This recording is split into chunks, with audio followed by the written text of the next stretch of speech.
Très ravi de vous retrouver en ce vendredi saint, jour béni et jour de prière, fidèles téléspectateurs partout où vous nous regardez. Bonsoir et bienvenue dans votre édition d'information. À la une de l'actualité, le comité de recherche scientifique auprès du Oudou de la Fédération Ansardine internationale séjourne à Bankoni Djangine-Bougou depuis vendredi dernier pour une séance de réflexion et d'échange sur des thématiques, notamment la religion musulmane ainsi que des thèmes juridiques en islam. On fait le point avec Alhamidou Badini. Ils sont en tout 12 membres à avoir participé à ces travaux d'échange et de réflexion sur plusieurs thématiques basées sur l'état actuel de l'islam et des thématiques juridiques durant 5 jours. Depuis le vendredi, nous sommes ici pour une séance de travail, de réflexion sur plusieurs thèmes. Donc toute la commission est ici. La commission se forme de 12 membres, je dirais même 13 parce qu'il y a un absent. Donc nous, 4 de la Côte d'Ivoire, 4 du Mali et 4 du Burkina Faso. Alhamdulillah, depuis vendredi nous sommes là, donc nous avons effectué ce travail-là. Les médias sont venus aujourd'hui pour en savoir et voilà un peu ce que nous pouvons dire, Inch'Allah. Bon, on a discuté sur plusieurs thèmes, mais bon, c'est un travail qui se fait d'abord, qui vient d'être fait. Nous allons rendre compte à la commission Oudou internationale, puisque c'est une commission rattachée à Oudou, comme je l'ai dit tantôt, commission de recherche scientifique. Donc nous allons d'abord rendre compte d'abord, comment dirais-je, Oudou international, et après, les thèmes seront rendus publics. Mais pour le moment, c'est d'abord un travail fait, et après l'approbation du Oudou international, ça sera rendu public et tout le monde le saura. C'est une assise où nous réfléchissons sur plusieurs thèmes, des thèmes religieux, des thèmes, comment dirais-je, purement juridiques, je dirais juridiquement parlant, islamiquement, donc c'est très important. Nous débattons sur tous ces thèmes-là, Inch'Allah. Et en dernier lieu, nous remercions notre guide spirituel, Assaïd Chérif Ousmane Madan Haïdara, qui est la cause de tout ce travail, Inch'Allah. Nous prions Allah subhanahu wa ta'ala qu'il l'assiste et, comment dirais-je, vient à notre secours à nous tous, Inch'Allah. Les participants à cette assise, initiée par la commission du Oudou international, soutenue par la FADI, est placée sous la présidence de M. Issa Mahaman Chérif Haïdara, se disent satisfaits de la tenue de cet atelier et expriment leur profonde gratitude aux initiateurs. On était venu au nom de Oudou international pour résoudre certains problèmes, pour aussi étudier sur certains thèmes juridiques de l'islam. Donc ils ont confié ces choses-là, ces tâches-là à les 3 pays différents. Nous étions là au nom du Mali, Oudou national du Mali. Donc ces travaux-là, on a fait ça pendant 5 jours. On était très satisfaits du bon déroulement de ces projets-là. Ça a été très bien passé. On est très contents. Les grands maîtres qui sont venus du Burkina, de Côte d'Ivoire et du Mali, ils ont fait ça avec toute confiance. On a fait ça dans la sérénité, dans l'attente et dans l'humour. On sait que les résultats qui vont sortir dans ces choses-là, ça sera très satisfaisant, Inch'Allah. Donc je salue d'abord notre guide spirituel, Sayyidi Chérif Ousmane Madan Haïdara et toute sa famille. Et puis je salue le bureau international de Ansardine et puis les bureaux nationaux aussi. Et les maîtres qui sont venus partout. Notons que 3 pays de la FADI, à savoir le Mali, la Côte d'Ivoire et le Burkina Faso, ont participé à cet atelier. La prochaine rencontre est prévue pour le 10 septembre à Bamako. Autre actualité dans le cadre de la commémoration du bicentenaire de la fondation de l'Empire Peul de Massina, l'association pour la réhabilitation de Amdalaï de cancer avec Tabital Poulakou a organisé un colloque international. La cérémonie de lancement a eu lieu dans la matinée de ce vendredi 22 mars au CRES de Badlabougou en commune 5 du district de Bamako. Reportage Alhamidou Badini, Abdoulaye Sougoudougou. Ce colloque international marque la célébration du bicentenaire de la fondation de la Dina de l'Empire Peul de Massina. Nous souhaitons que les recommandations du colloque contribuent à calmer, voire endiguer les agressions interethniques, les assassinats civils, les prises d'otages. Que revienne enfin le bon vivre ensemble. Ce cadre qui réunit des chercheurs, des experts et des historiens se veut un espace d'échange fructueux sur la diversité religieuse, administrative et socioculturelle de la califat de Massina. Les questions ayant trait à l'actualité dans le centre du pays sont également débattues à cet effet. Panel 1. Généralité sur l'histoire de la Dina. Panel 2. Sekou Amadou, sa vie, ses œuvres et ses proches collaborateurs. Panel 3. Organisation de la transhumance. Panel 4. Le vivre ensemble et la cohésion sociale. Ce cadre de partage des connaissances vise notamment d'une part la valorisation de ce pan considérable de l'histoire du Mali et d'autre la restauration du vivre ensemble harmonieux et de la cohésion sociale au centre du pays. C'est en ayant en mémoire notre histoire qu'on peut se projeter dans l'avenir. Et nous avons besoin de projection dans l'avenir. Nous avons besoin de nous projeter dans l'avenir. Nous avons besoin de faire en sorte que notre pays retrouve la paix, la quiétude, la sérénité et que les enfants, les fils et les filles de ce pays puissent vivre en paix, la main dans la main. Rappelons que la 42e Ziara de Hamdalaye est prévue pour le mois de mai. Ok, on va continuer toujours à parler de l'actualité dans la suite logique des dernières évolutions de la situation politique du pays. Courant semaine dernière, la majorité et l'opposition ont donné un signal fort à l'opinion nationale en créant un cadre global de concertation. Le président du Conseil supérieur de la diaspora malienne, CSDM, a été un acteur incontournable dans ces coups d'essai. En tout cas, on va voir pour plus de précision. Écoutons-les au micro de nos reporters Amadou Kamara et Mohamed Traoré. L'honorable Soumaïla Cissé est venu ce matin accompagné d'une forte délégation au siège de CSDM. L'objet de sa visite, c'est de remercier le CSDM pour son engagement. C'est de remercier CSDM et lui montrer sa gratitude.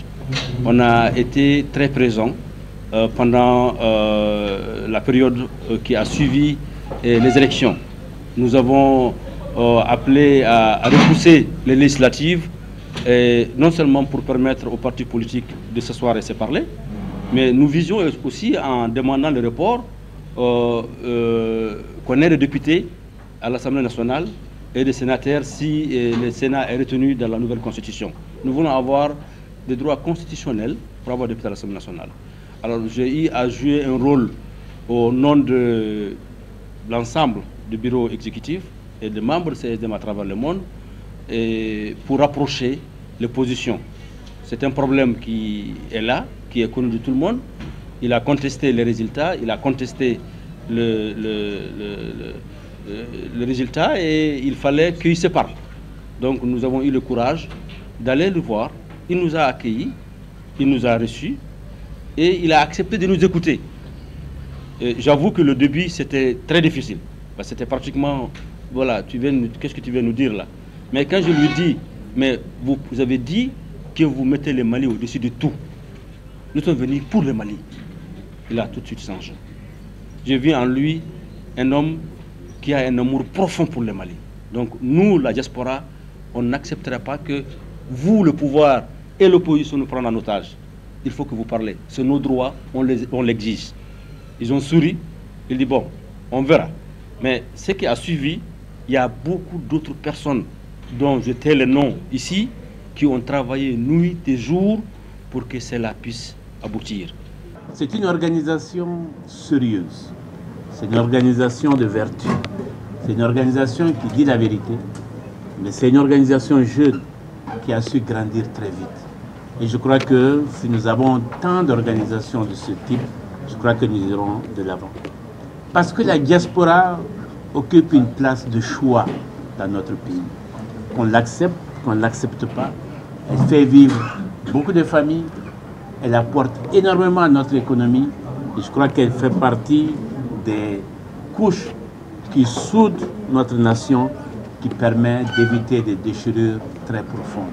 C'est pour ça que nous sommes très fiers d'être aujourd'hui à côté de la diaspora. Son président, je l'ai connu, on a beaucoup discuté. C'est un homme sérieux, c'est un homme de dialogue, c'est un homme qui construit et qui ne détruit pas. je peux témoigner qu'il a beaucoup participé à la décrispation que nous connaissons aujourd'hui.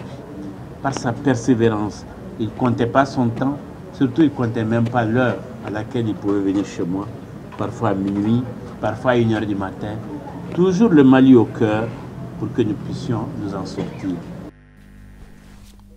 Le mouvement Baguinessou animé un point de presse ce jeudi 21 mars à la maison de la presse de Bamako, informer l'opinion nationale et internationale de la crise sécuritaire et ses nombreux inconvénients qui secouent le pays d'Ogon. Tel est l'objectif de cette rencontre avec les hommes des médias. On va voir tout cela avec Samaïra Sanogo Mohamed Traoré. Ce point de presse du mouvement Baguinessou s'inscrit dans la dynamique d'évaluer la situation sécuritaire au pays d'Ogon. Cette crise, est-il besoin de le rappeler, a entraîné le départ des services essentiels étatiques d'une grande partie des régions du Nord et celles du Centre, notamment celle du pays d'Ogon, ouvrant la voie royale aux groupes terroristes féodalo-suprémacistes dont les actes menacent le vivre ensemble et la cohésion entre la dizaine de communautés ethniques qui peuplent cette ère de brassage et de métissage. Les actions des chasseurs traditionnels s'inscrivent dans une espèce de réaction guidée par l'instinct de survie. Nous sommes les victimes de la situation. Également, depuis la signature unilatérale d'un accord entre nos Dana et les autorités, ils sont restés sur place et ne se sont jamais rendus coupables d'aucune action contraire. Les vides laissés par leurs gestes d'apaisement donnent lieu aujourd'hui à un phénomène de type nouveau. Le vol organisé de nos bétails, le vol de nos agents à 2 roues, l'incendie volontaire de nos villages, des assassinats ciblés sur nos personnalités, des menaces de tout genre. Cela a occasionné plusieurs vagues de déplacés dont l'écrasante majorité a rejoint les centres urbains de la région. Déclenchée depuis un certain temps, cette crise multidimensionnelle devient de plus en plus insoutenable alors que la saison hivernale s'approche à grands pas. Cette année, donc l'hivernage est compromis. L'insécurité alimentaire qui menace déjà les paysans dont les récoltes ont été incendiées à la fin de l'hivernage passé risque de se transformer en famine qui s'installe durablement. Au grand plaisir des féodaux et leurs bras armés dont l'objectif est d'affamer et de chasser les paysans des terres dont ils vivent depuis plusieurs siècles et de les déposséder de leur bétail. Pour un heureux dénouement de cette triste situation sécuritaire qui fait grincer les dents au pays d'Ogon, le mouvement Baguinessou formule des recommandations. Nous recommandons à l'État auquel nous avons toujours juré notre appartenance et dont nous estimons être un ciment, de jouer un rôle régalien de protection des personnes et de leurs biens, de protéger le patrimoine mondial de l'UNESCO, désarmer systématiquement tous les détenteurs illégaux d'armes de guerre, prendre des dispositions idoines afin que nous puissions cultiver nos terres, éviter l'amalgame en traitant toutes les victimes de la crise au même pied d'égalité. Une pensée pieuse à travers une minute de silence en la mémoire des soldats maliens qui ont perdu leur vie lors de l'attaque du camp de Djoura a été observée par l'assistance. Maintenant, on va voir le reste de l'actualité sur la scène internationale en plus bref en images, commenté par Abdul Karim Sako.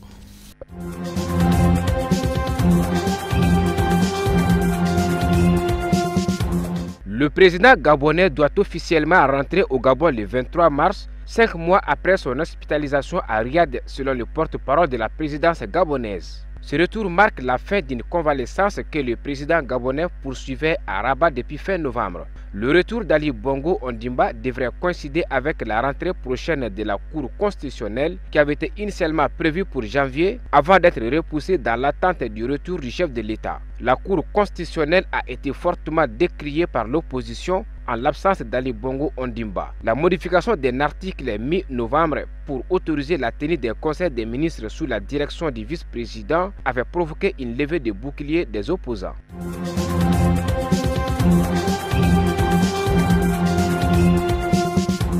Emmanuel Macron ne se rendra pas à Kigali le 7 avril prochain pour la 25e commémoration du génocide des Rwandais. Le président français sera représenté sur place par Hervé Berville, un jeune député de 29 ans, natif de Kigali. L'Élysée préfère donc prendre son temps et ne pas prendre le risque de s'exposer à la critique publique en allant à Kigali. Le rôle ambigu de la France dans les génocides des Rwandais est loin d'être oublié. Le contexte régional tendu particulièrement avec l'Ouganda voisin n'a certainement pas encouragé l'exécutif à agir autrement.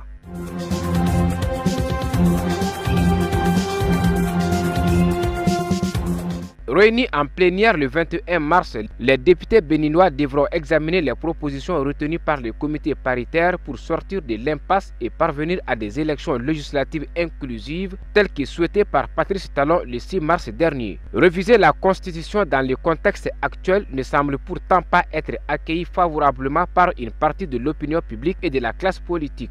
Certains craignent de voir se répéter les événements de 2006 lorsque les députés avaient modifié l'article 80 de la Constitution pour proroger leur mandat de 12 mois. La Cour constitutionnelle avait alors estimé que la révision de la Constitution du Bénin ne saurait se faire sans un large consensus national.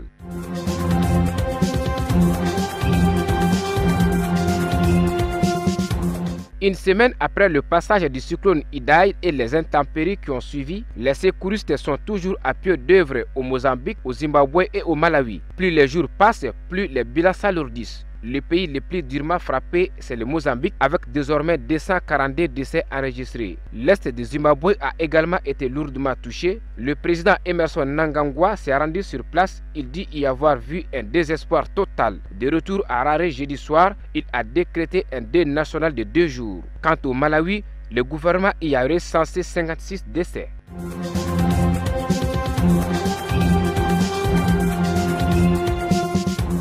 Les dirigeants européens ont proposé jeudi 21 mars des options à Londres pour un report du Brexit au-delà du 29 mars. Un compromis aussitôt accepté par la première ministre britannique. Si les députés britanniques approuvent la semaine prochaine l'accord de divorce conclu en novembre, les 27 sont d'accord pour reporter la date du Brexit au 22 mai. En cas de nouveau rejet, Londres aura jusqu'au 12 avril pour décider d'organiser des élections européennes, ce qui lui permettrait alors de demander un nouveau report dont la durée n'a pas été fixée. La proposition de Bruxelles conduit de facto à fixer la nouvelle date au 12 avril prochain.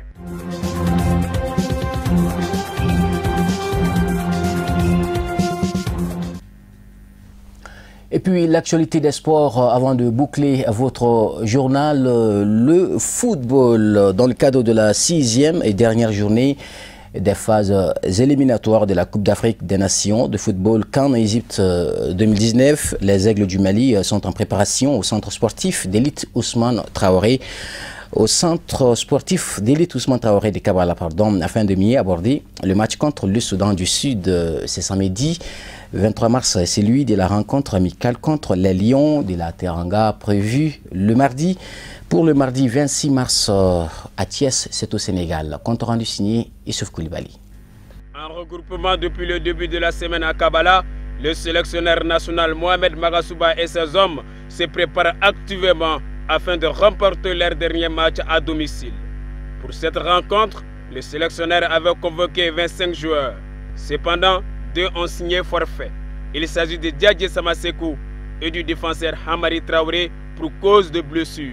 À part ces indispositions, l'effectif est au grand complet. Bon, vous savez, il y a un nouvel état d'esprit qui règne au sein de cette équipe nationale. Ce n'est plus comme avant. Heureusement, fort heureusement pour nous. Je crois qu'il n'y a plus de groupes hétéroclites ou d'individualités, je ne sais pas, récalcitrantes, mais tout le monde se confond dans une seule moule, avec un seul état d'esprit, l'équipe nationale. Donc pour nous, il n'y a pas de nouveaux anciens, il y a les joueurs du Mali qui sont là et qui vont défendre les couleurs de leur pays. Pour son premier match avec les Aigles, Massadio Haïdra et ses camarades sont décidés à s'illustrer convenablement afin de mériter la confiance placée en eux. Pour les matchs du Soudan, ça va être un match costaud, un match très, très difficile. Mais on a un bon groupe, une bonne mentalité. Espérons bien gérer les matchs, dominer les matchs, faire plaisir aux Maliens. On va bien préparer les matchs. C'est comme une finale pour nous parce qu'il n'y a pas de petits matchs. C'est la nation en jeu. Donc voilà, on va tout faire pour donner la victoire au peuple malien, pour les satisfaire et pour finir l'éliminatoire en beauté. C'est une grande nation de foot, on sait bien, mais bon, un match de foot reste un match de foot. On va se donner à fond, on va bien préparer les matchs pour faire régler des petits détails qui nous manquent et tout. Voilà, envie de nous préparer pour la Coupe d'Afrique.